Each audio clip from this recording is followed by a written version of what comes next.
Hana Alshowafi. I come from Yemen. I work for Care International in Yemen. My focus of work is women and youth and community peace building. In 2011, youth went out of their houses. They demanded a better future. Okay.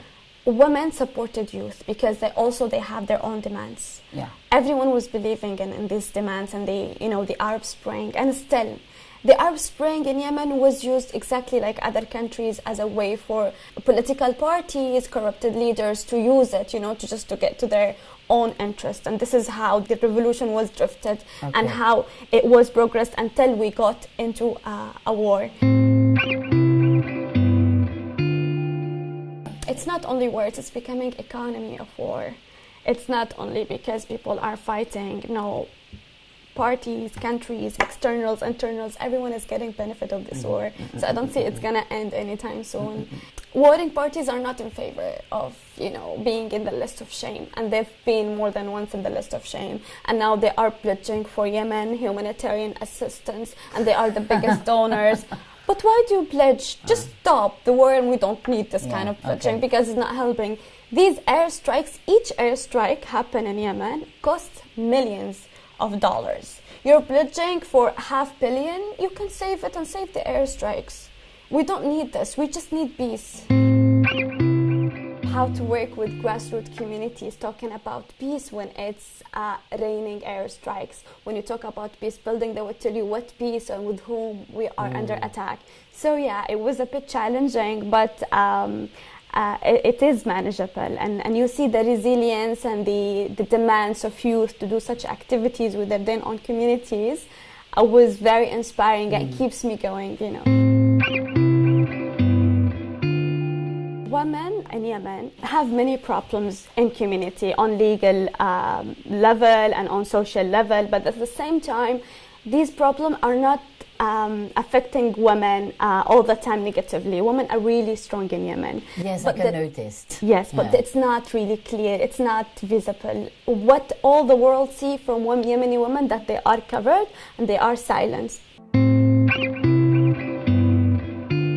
They are doctors, they are judges, they are teachers, they work in banks, they work in organizations, they are humanitarian workers. The social traditions seems to be very, very heavy on them, but they still make their own ways around it. It has nothing to do with the scarf, it has nothing to do with the veil. It's a personal freedom and it's a personal beliefs. Early marriage in Yemen was one of the Yemen problems, even before the escalation of the conflict. Early marriage is becoming a protection mechanism for families to preserve the rights of the girls and to make sure that they are not a subject to sexual violence. And this is not easy, even for families themselves.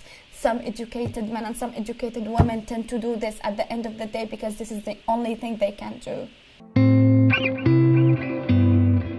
Women had a very big rule in 2011, but because that rule is wasn't constructed, wasn't institutionalized, so women were like, okay, women, you went out, you marched, you were really nice, go back to your own houses. Yeah.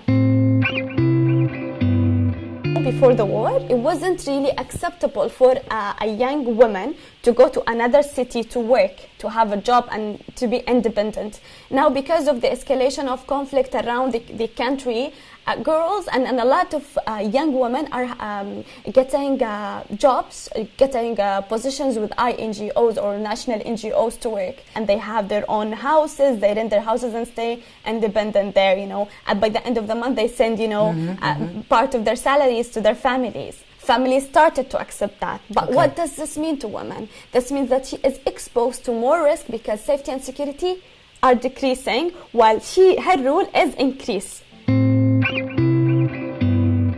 So the crisis brought new rules to women, that they are stronger. But if now war stops and women are back to the square one, how would that be? Will men get back to their own rules and they're going to go back? This kind of change within rules and responsibilities in the community has to be institutionalized, has to be constructed. NGOs and UN agencies. So this is the word for the future. Yes. We have to work on this.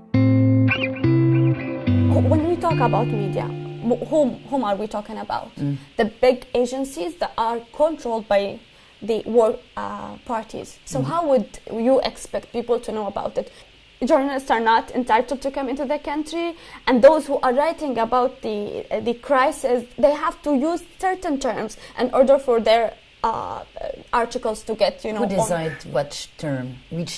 Warring parties. We are the biggest humanitarian crisis in the world. How can you explain that? We had a fragile state before, but it wasn't like this. Before the war, we already had food insecurity. Now we are 22 million out of 27 million. No salaries, no infrastructure, no basic services. Why we are in 2018, and a small disease like cholera would affect 1 million, because no hygiene, no clean water. People are just desperate to have water from one source, from a tank in a street. They don't really care about warring parties. Whoever is going to come, provide them with services, provide them with the basic needs, they would just follow, because people are desperate, are exhausted, drained. They can't take it any longer. We are facing war for 3 years now. For 3 years, we have been receiving funds and pledging conferences and for humanitarian assistance. 95% of our project is humanitarian assistance and 5% is development. I would really love to tell you that 70% of Yemeni population are young people, are youth. At the end of the day, they don't want to have a basket of food and sit home just waiting for the cash at the end of the month. We really need early recovery projects. We need development projects back. You can imagine the impact that's going to happen. Peace building and food security, social inclusion and hygiene and water sanitation. Those who went out of Yemen were the privileged ones, and it's a very few number. We're so much attached to our country, our traditions, our customs, our day-to-day life, our own interactions. We just need peace, and I'm not sure how this is going to end, or for how much, Yemenis have to endure this, or for how long. Yeah, for how long, okay. For how long, yeah. So, this is in brief, Thank you, Hana.